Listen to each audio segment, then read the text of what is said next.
Welcome to the first installment of My Classics. So these are games that have affected me, or I think fondly of, that I've probably played a long time ago when I was a kid or whatever, and you don't often see them come up in top 10s. And a lot of these games offered something new that these days when you're watching YouTube videos and people reel off the top 10s, which is the same as the other top 10, they discuss all these features in games, but they don't really understand where it came from. And I'm not saying that the younger generation are, getting it wrong. They're getting it right, but us older folk, us older casual gamers, we've seen these. We've played these games. We know where the original features come from. One thing I loved about Delta Force 2, and any of the Delta Forces really, was the first time I'd actually seen a mechanic where you could range in your shots with a sniper rifle, and there was bullet drop. I really loved this game. I played it for hours. It was the first multiplayer game I played. And I've decided to go with the Barrett in this. It was the first, time I ever used a gamer tag, which was Roadhog. I've no idea why I used Roadhog. I guess at that point I was getting right into the driving games like Need for Speed and stuff, but it was the first time I really hopped online and had a whack. So enjoy the footage. This is Charlie 1. I have eyes on the objective. I don't see the T-80s.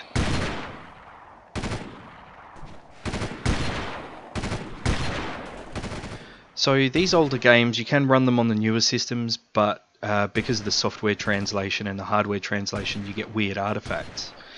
And where'd the tree go? That was also one of the limitations they had with hardware. They couldn't remove, they couldn't do extra animations. They had to work with what they had. So rather than do a destruction for a tree, they'd just put in a stump, replace it with a stump. So here I am just removing models from the map and replacing them with stumps with my magical model replacement gun. This was the first game that I took online. It wasn't the first multiplayer game I played. We'll be looking at the first multiplayer game I played, but this was the first one I actually took online and started my online gaming with.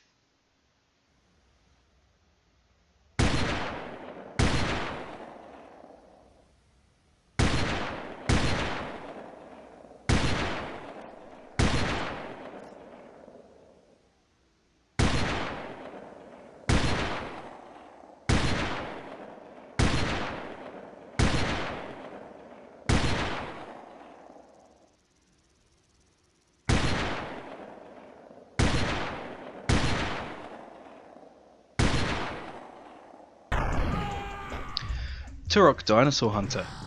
Wow, this game was amazing, and it was on Nintendo 64 as well, and everyone loves the Nintendo 64. There was something magical about that console. Anyone who owned it, I don't know, it was just a magical time. And the games that came out on it were really, really good. It was just a well-made console. So anyway, Turok was different from a lot of stuff that came out at the time, and I don't think I'd ever seen any kind of shooter that was like this. Sure, it's not perfect. It was easy to get lost in it, but the way they made the maps, I think that was intended. The weapons were different. You still had the same kind of weapons, but it was, I don't know, you get your minigun, you get your shotgun, and then you get, like the gun that was used at the beginning of this video, which was the, I call it the Eraser gun, because it reminds me of Eraser with Arnold Schwarzenegger in it, which, that was a cool gun. But plenty of fond memories with this. I remember just whacking in the cheats and then going nuts.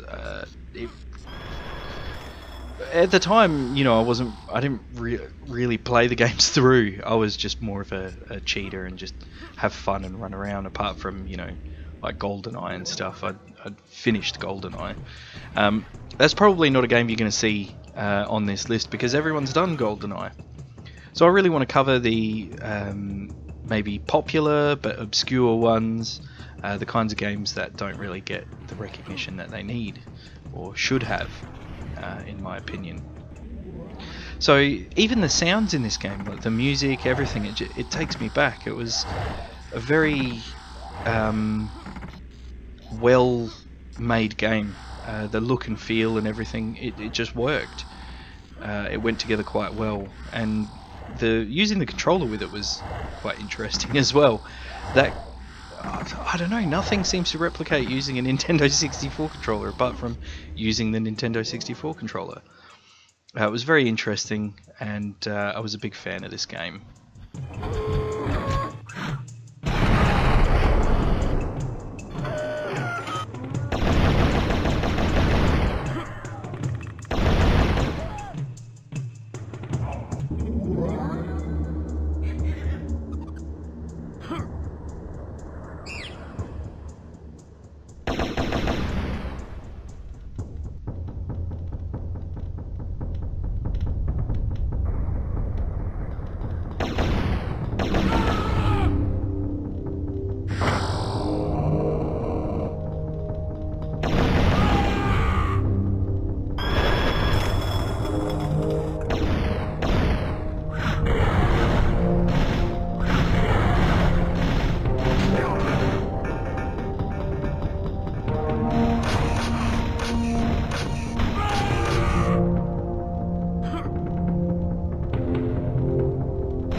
So there's some pretty interesting weapons in this game. You got the Rambo exploding arrowheads, and if you didn't have the exploding arrowheads or just use the pistol when you hit the bad guys in the neck, you know, you'd have a bit of blood squirt out the side, or it was good. And there was also interesting bosses. The bosses were really good in this. So like a T-Rex with lasers for eyes. Turok 2 was a good game as well. I don't know what it was about Turok 2, but I don't know, it took a little bit of the magic away from the first one. And I'm not saying that Turok 2 is a bad game. Turok 2 is actually a really, really good game. I just remember this one a lot more fondly than I do the Turok 2. But yeah, it's definitely one that will echo through the ages as one of my classics. So that was Delta Force and Turok. And hopefully I might do some more episodes, because there are quite a few games out there that we don't often see that I think need to at least be shown to the young guys, to the kids, just to say, you know what, if you want to learn about games and you want to get into games, learn some history. You know, it's like when someone says, you know, oh, I've just finally discovered metal, and you say to them, have you listened to Ozzy Osbourne? You know, what about Black Sabbath?